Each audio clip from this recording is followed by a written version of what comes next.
اینو یاد دادم. ولی نباشه ما هم شبنم جان دری یاد دادم. سلامتی از هوانم خوب هستم، تشکر. رحمتی کلام تشکر زیاد.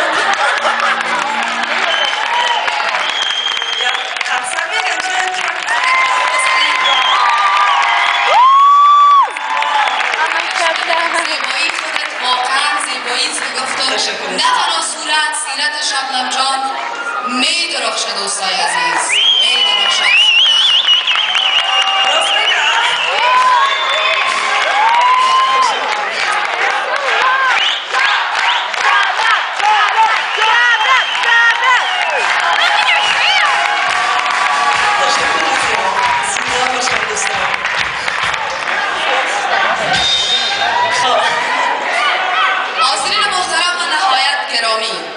جایزه‌ای که به مناسبت 30مین جشنواره تلویزیون آریانا در شهر سان فرانسیسکو برگزار شده بود با نظر به اینکه خانم شبنم ثریا نظر به مصروفیت‌های هنری‌اش معذور بود و با تأسف زیاد نتوانسته بودند که شرکت نمایند، امشب در این محفل باشکوه به وسیله محترم حبیب جان درانی که مسئول بیرون مرزی تلویزیون آریانا هستند این انعام را برایشان تقدیم می‌دارند.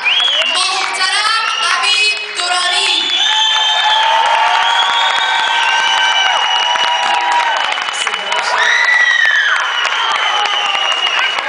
سلام. و آنها از مسئول دفع انترتینمنت خانم نادری خواهش می‌کنیم تا روی استیج تشریف آوردن و مواد را که برایشان تهیه دیدن تسلیم شود. محترم خانم نادری دوستان عزیز از دفع انترتینمنت هستند و از کسی که این کنسرت‌ها را از اروپا تا امریکا برای شما تهیه دیدن. لطفاً به افتخارشان. تشکر زیاد. انشالله همیشه آهنگای ما را میتونین تماشا کنین از تلویزیون آریانا. زنده باشید.